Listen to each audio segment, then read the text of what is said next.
Hello and welcome to another episode of Lockdown Dads. I'm James Miller, author of Dads Don't Babysit, which if you've got eagle eyes, you can see over my shoulder, editor of workingdads.co.uk and father of two children.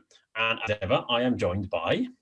Hi, my name's Ian Dinwiddie. I'm the founder of Inspiring Dads, a coaching business that helps stressed dads to balance work and fatherhood. Got a couple of kids of my own. I've got an 11-year-old and 8-year-old. They're still at school and it's all good news and the sun's out.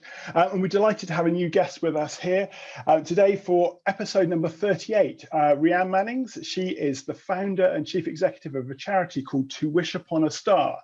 Someone that I've looked up to and someone I'm always massively impressed by what she has achieved. She has an MBE and she's also a Pride of Britain award winner. Rhian, welcome to the show.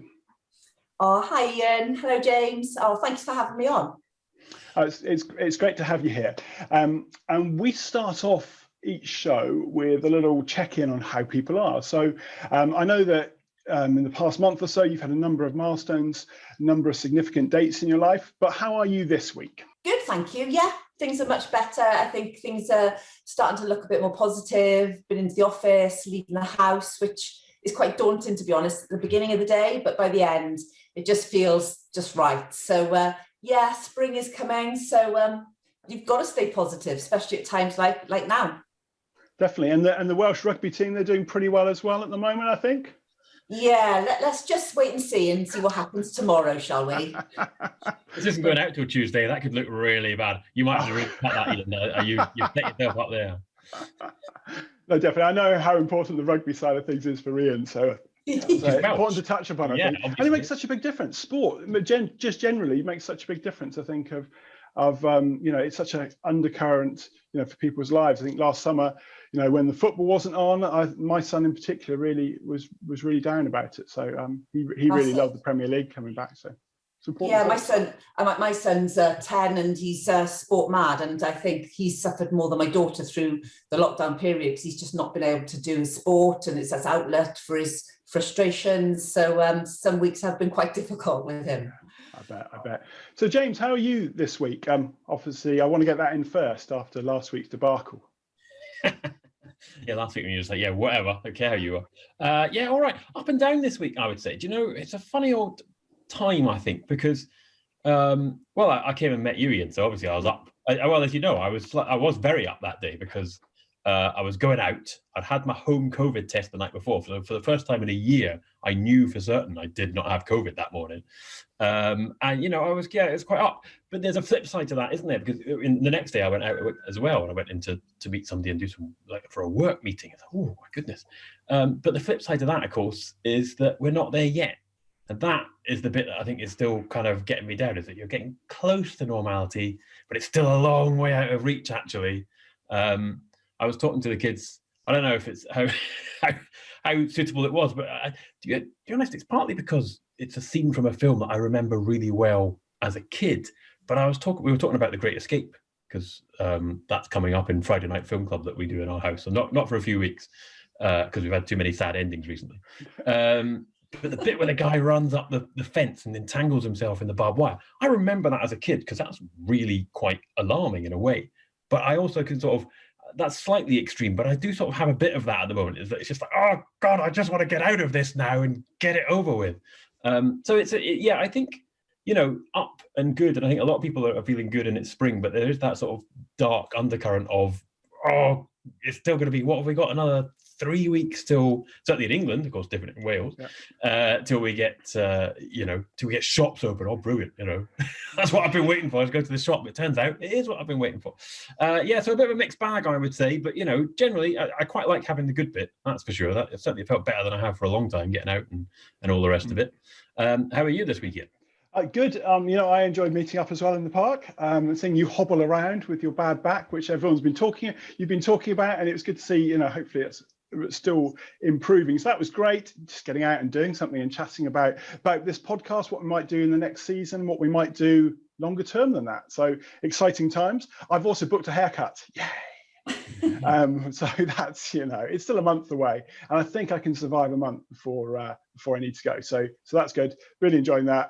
Looking forward to meeting my dad when the chance arises. We're going to meet in Stonehenge which is kind of part of the way onto Somerset.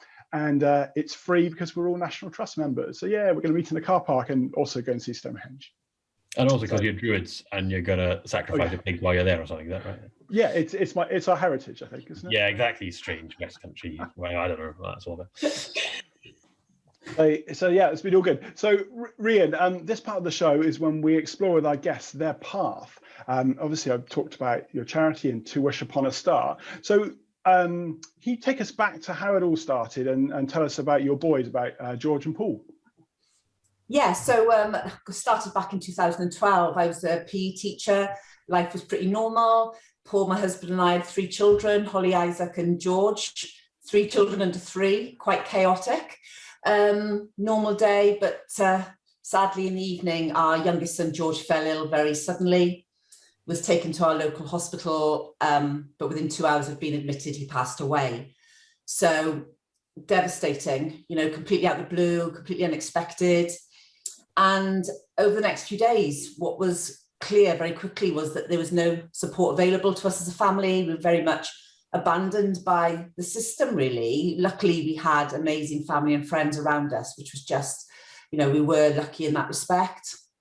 But 5 days after George died, Paul, my best friend, my husband, he took his own life, traumatized by what we'd been through, leaving my world in tatters, and a single mum, or a double mum. I call myself a double mum, really, looking after my 2- and 3-year-old, and that was the start of the journey. I mean, that's a hell of a start to any journey. But obviously, you know, we're here with, to some extent, we're talking about the charity. So clearly, at some point, you decided to make this into a, you know, that's a very dark start, and you decided to make something positive out of it. At what point did that kick in? It kicked in really quickly, actually. I've always been a very positive person, and Paul was the best, you know, as was George, and they deserved to be remembered. We deserved more as a family, that support that wasn't available. So it was literally before the funeral, I decided I wanted to make sure that families got better support in our local area. It was going to be a little hobby, perhaps a bit of therapy. I didn't have a clue that I'd identified a national gap. And very quickly, I started throwing myself into it. Did I throw myself in probably too quickly? Maybe, but it was the way I was going to deal with it, and I certainly have no regrets.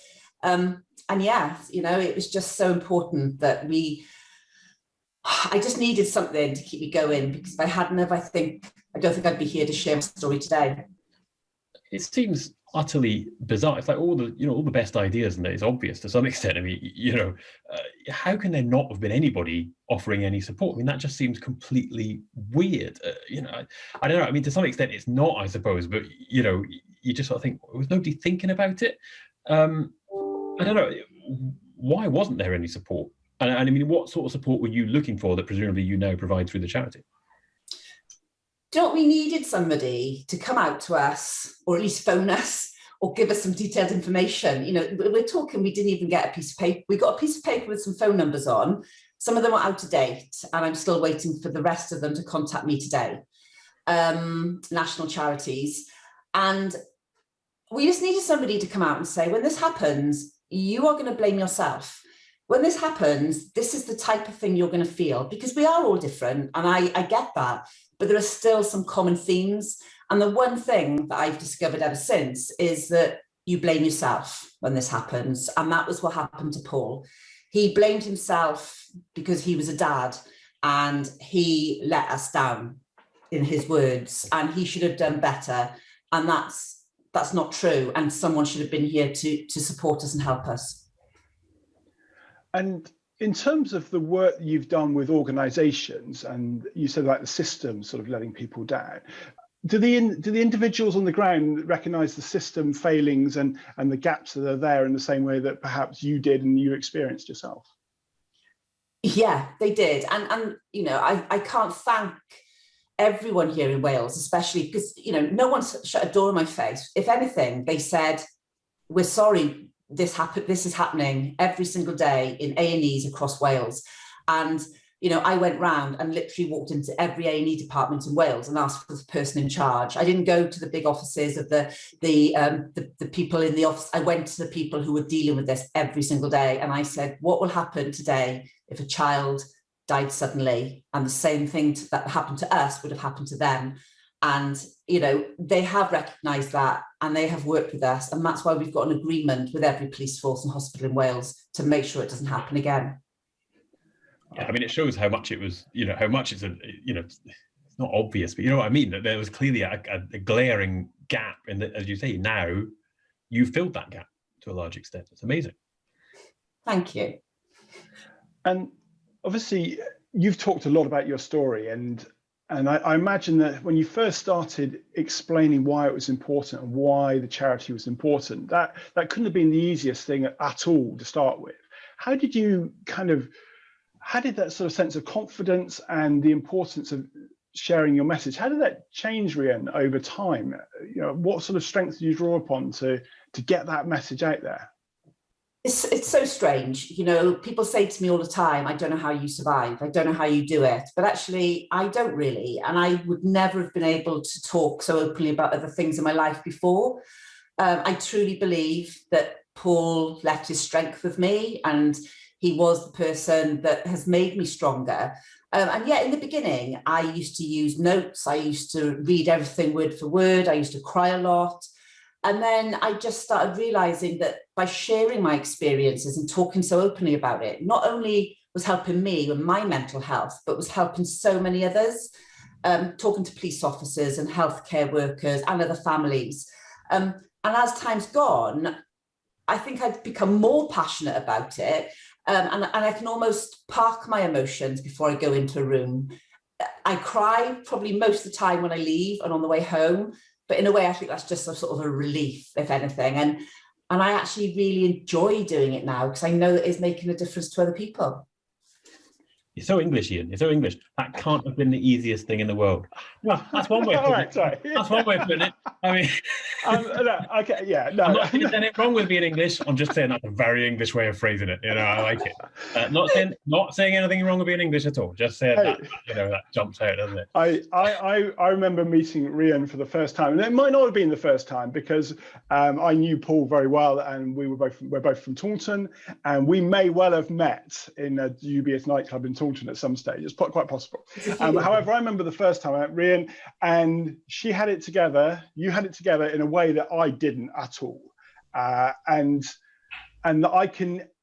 And there have been times when I've talked about your story, and it's been really easy for me to do and explain why it's important, because I do a charity hockey match, and I've spoken at that match several times. But there have been other times, just randomly, where I haven't been able to do it, and someone else has spoken on my behalf. Other people have known Paul, so I know that kind of that shift in emotions, and I appreciate it's not maybe not understated way of putting it, but absolutely sort of. Now I'm amazed that they have nightclubs in Taunton. I thought you all just got your scrumpy and sat in a field looking at the stars. I thought that was entertainment. I thought that's all they had in Taunton. No, that over maybe. Yeah, that was mid 90s. It was like that. It got more sophisticated, honestly. 3 p.m. opening. I do want to talk about this is lockdown dads, right? So I want to talk about the dad side of it and Paul as a dad and what that meant. But I do want to touch on the lockdown side of it as well, because, as you say, you were left without any sort of support, when these double tragedies hit you. Presumably, in terms of delivering what the charity does now, and anybody that's going through it in the last 12 months is in a similar sort of boat, in that it's very hard to deliver that support, I don't know, face to face or in a tangible way. So it must have been hard for the charity, and to some extent it must have sort of reminded you of what it was like, your experience of it, was it? Yeah, very much. People are very different. So some of our families who have lost during lockdown have struggled because they've not had anyone there to support them, and the funeral itself, just horrific for anyone who's lost anyone at the moment. But some of our families have actually found it okay, because it means there's no pressure on them. They've been locked away, but they haven't had to face people. They haven't had to share their experiences. And what's been interesting is families who've lost before the lockdown, who have always had those people around them, that was taken away from them. So their sort of grief has been extremely difficult as well. So it's a real mixture of how people have coped with it, really. And presumably for the charity, it's a headache because, you know, there's lots of pictures of you on the internet on bikes and running and, I don't know, playing hockey, God knows what else. You can't do any of that for the last 12 months. So presumably financially, it's a headache as well. It has been, you know, a year ago this week, obviously, we shut the doors of our office, and I honestly never thought we would open them again because we're self-funded. We don't get any funding. But actually, our services have continued. We do home visits. That's the only thing that's sort of been on and off because of if the restrictions have been particularly tight. And yes, we haven't done any face-to-face events, but we have incredible community supporting Tywish. We have a lot of families who want to give back to Tywish.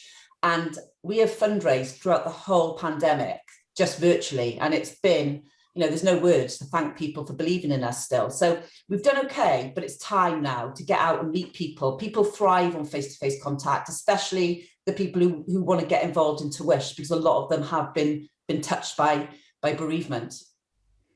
Yeah, and things are looking up in Wales in that regard, aren't they? You're very much on the unlock path now, is that right? Yeah, that's right. So we're staying local at the moment, and then next week we may be allowed to move a bit freely around Wales. So fingers crossed. But I think a lot of people are still like everyone in England. You know, we just want to do it right so we don't lose any more loved ones. Absolutely. And in terms of one of the things that's quite striking about Tywish is the elephant. And the boxes and the boxes that you prepare and you support, and that's sort of one of the things that always strikes me about the charity. So tell me about what goes into the box and how that helps people. Yeah, so when George died, I'll never forget the nurses just panicked because they couldn't find anything to perhaps take some fingerprints or handprints or some of his curls. And I wanted something that, yes, would be amazing for our families, but something that would be easy for staff to find and use. So they take the handprints of the child, they take curls from the child, but the big thing in our boxes are the elephants. So we have 2 elephants, and we use elephants because elephants never forget. Obviously, that's why people think about elephants. But we actually chose elephants because it's still very much the subject, the elephant in the room, child death, because people don't want to talk about it. People still, if they see me coming now, it's not as bad, but a few years ago, they'd hide behind the shelves in Tesco because they didn't want to speak to me, which is fine. You grow a thick skin. And the idea behind the elephants is one is tucked in with the child after they've passed away, and one stays in the box. So families have that connection when they have to leave their child in the hospital. And we go in and we train the staff on how to use the handprints, how to have a conversation, but also about including dads very much into those conversations, because very often it's the mum that's perhaps crying and is really struggling at the time, and the dad straight away, his arm around his partner or his wife. And obviously losing Paul has really switched me on to men and mental health and emotion, and I'm very much like, remember, they're both in this together. So we do training around the boxes as well, and the feedback on them is mind-blowing, really. It's the thing we talk about a lot, isn't it? It's the airplane analogy, which we come back time and time again. Is put on your gas mask before you help anybody else. And strangely enough, I was in touch with somebody today who set up a site called Miscarriage for Men. So it's a different but related sort of area. And again, it's all that sort of stuff. And I remember speaking to Will Quince, MP, who did a lot about this, who said exactly that: is that men just get forgotten about because they feel that they've got to put their arm around it, that they should be strong, that that's what they do, that's what men do. And it sounds like, I mean, I'm not going to put words in your mouth, I'll let you explain, but it sounds like to some extent that's what went on with Paul, that there was, you know, a masculinity that he felt he had to live up to. Absolutely. You know, that's why we lost him, was because he said it in his words. He felt he'd failed me as his wife. He'd let the children down. He should have looked after George better. He should have taken him to hospital and not waited for the ambulance. Everything along those lines. But we did talk. You know, it wasn't as if he hid those emotions that weekend. You know, he did talk to me about them and he was upset. But yeah, I truly believe he just felt that he should have done better and prevented this happening, which, gosh, you know, it's just not true at all. There's the problem, though, isn't there? To some extent, you know, there you go, I've solved it. I've got the problem. But you know, it's that disconnect, isn't it? It's that, as you say, he was willing to talk to you, and lots of men feel that, you know, who I am doesn't match up with masculinity or what is expected of me, and yet that masculinity or masculinities, and we'll maybe mention that in a moment because there's a very interesting report out this week from the OECD about masculinities, is so overwhelming, that men fall victim to it. And it's the space in between is the problem, isn't it? His exact words to my sister at one point was, daddies shouldn't let their children die. And I think that says so much. And I, for the rest of my life, wish he'd said more. I wish I'd noticed more. And Paul was he was just had such presence. And, he was always in control. He'd give anything for anyone and was so dedicated to us as a family. I think he just realised that this is something he couldn't have controlled. And, his inquest was really interesting because actually they actually came back to say that he didn't intentionally take his own life and that it was accidental death, which we know what happened that day, but they truly believe the trauma of what we'd gone through was enough to blow his mind, basically. Yeah, but again, he's not alone, is he? That's the thing, I'd say just not in passing, because it's actually quite apposite to this, is there's an OECD report out this week about masculinities. It's called, Man Enough. I think the report's called Man Enough. And it's about these ideas of, quite smart, I think, that we talk about toxic masculinity, but it says actually there's masculinities. And they refer to men feeling that they should be the breadwinner, for example. They should look after the members of the family. There's, they should be stoic is one of them. They should got to be strong and all the rest of it. And I suppose that what's missing from that analysis, which I think is spot on, is where does it come from? Where are they? It sounds like Paul was aware of it and wasn't necessarily modeling it to some extent, and yet this masculinity is floating around and pressing down on us all, and we're all, who's creating it? Where's it coming from? And we're all victim to it to some extent. It's I don't know. Again, it feels like that's where the solutions lie, is going, where the hell is this thing coming from, and then how do we start unpicking it? I don't have the answer to that, unfortunately. No, so it's a big old topic, isn't it? It's sort of those pressures and those individual and how you process it, I guess, as much as anything. Rhian, from your work with families, do you get a sense over time that men are perhaps getting more comfortable with being open about those particular trauma and the stress and the anxiety and everything that's around sort of men? I mean, bereavement being a particular sort of trauma. Are men getting better, do you think, over time about expressing their emotions and maybe getting help? I think it's improving. I think a lot has changed. There's been a shift, definitely, over the last few years with regard to men speaking out more. Lots of great organisations out there, mental health being a conversation. Through our organisation, we still see a divide. All our service, all our support is offered across the board. But if I looked at our statistics and our numbers of families, we would be looking at the majority of those going for counselling are the mums, the grandparents, the grandmothers. Yeah. The ones who, because we make a call the day after the death's happened. If dad answers, he always hands the phone to mum a lot of the time, that type of thing. But what we decided to do, rather than try and make men do something that perhaps they don't feel comfortable with, was we came up with some ideas like the men's rugby team. We've got a rugby team for dads, a football team for dads. We're creating a cricket team for dads, and they all come. And they don't talk necessarily about it, that they're struggling, etc. But they know they've got that common thing between them. They'll have a chat over a pint in the bar afterwards. And you know what? That's fine, because that's the way that they're dealing with it.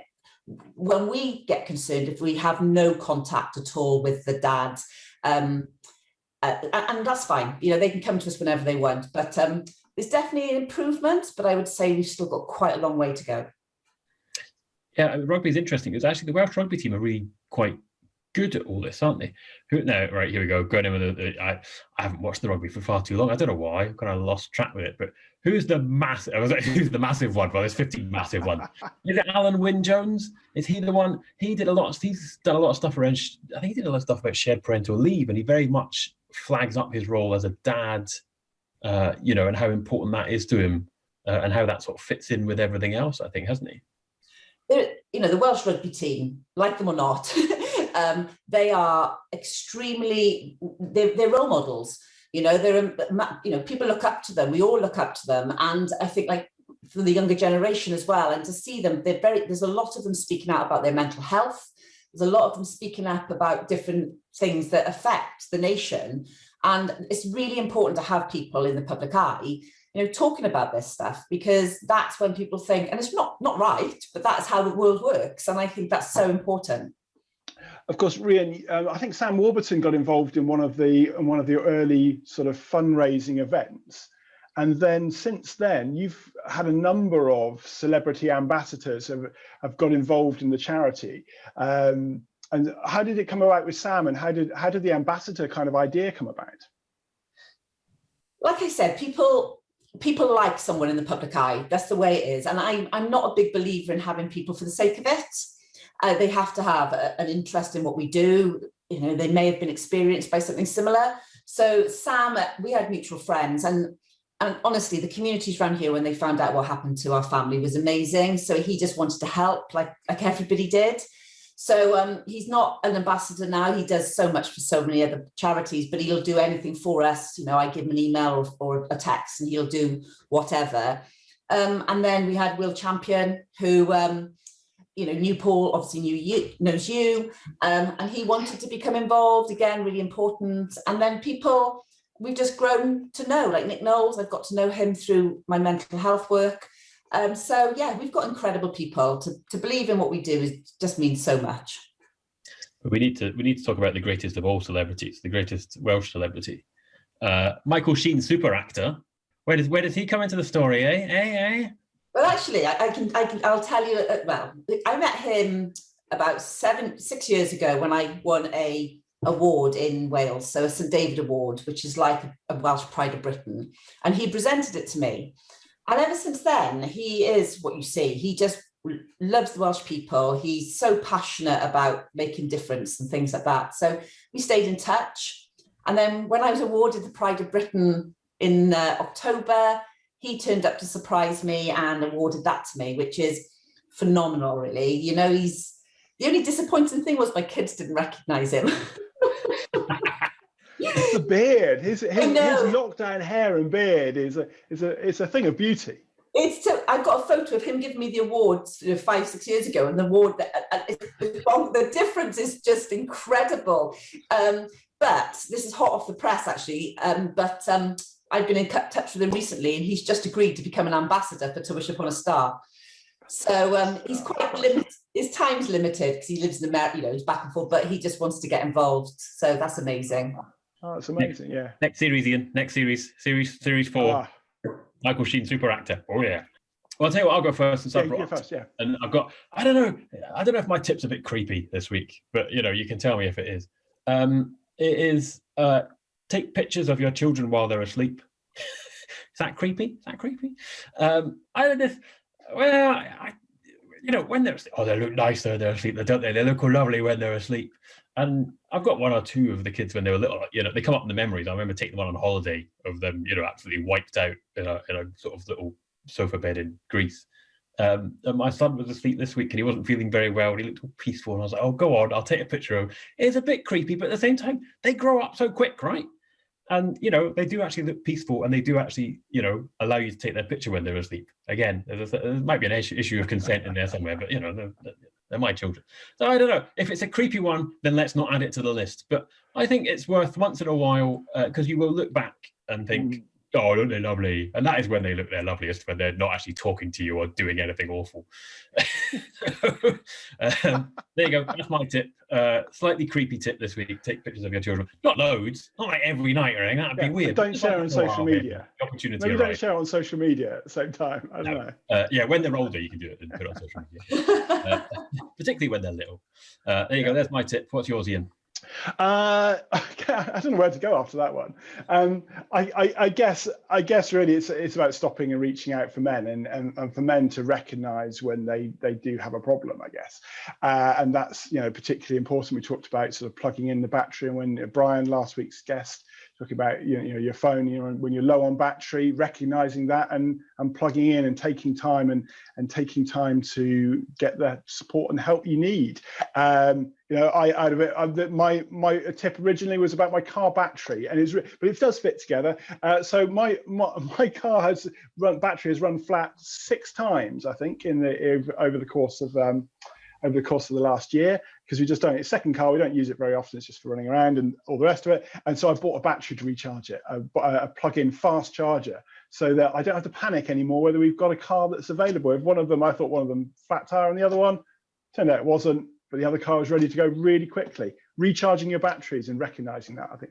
Nice metaphor. That is a cracking metaphor, right? That is very, I don't know, very visual, very literal metaphor. I like it. Rhian, how about you? Have you got a tip for dads this week? Well, I don't know what to say after those two. Definitely that actually reaching out for help is not a sign of weakness, is often a sign of strength. And, I look back and I'd give anything now to say to Paul, reach out. So please, if you're struggling, if there's anything on your mind, talk to somebody, because honestly, just by talking, even that will help a little bit and lift that weight off your shoulders. Perfect. It's a goodie, isn't it? It's simple one, but it's a good one, a very good one, let's face it. It is. Where can people go to connect with you and find out more about what the charity do, Rhian? Oh, I'd love you to look at our website. It's www.wishuponastar.org. All the details are on there. Follow us on social media, follow what we're doing. It'll mean the world to us. And as I said, if you need support, if you live in Wales and that you've lost a child or young adult in certain circumstances, please reach out if you need any support. And if not, get in touch and we can signpost you to other organisations that are out there. Fantastic. Well, hopefully people will be listening to this, become more aware of what you do and the amazing work that you guys do, supporting bereaved families. I think I remain in awe of what you've achieved and what you've done. So, and thank you for all your support, Ian. You've been fantastic. No problem. Yeah, no, it's my pleasure. Absolute pleasure. So thank you very much for coming and joining us today, Rhian. This has been episode number 38 of Lockdown Dads. If you've enjoyed this content, do give it a like, subscribe, and we look forward to our final episode of the current season. Next week will be episode number 39, where it will just be James and I next week, and we'll be reflecting back on our guests and what we've talked about, the topics that have come up, and the tips. And I think there's been loads of great tips, and it's been a lot of fun. But yeah, do please join us next week for episode number 39. This week our guest has been Rhian Mannings. Rhian, thank you very much for being here. Thank you so much, both. Good luck with everything.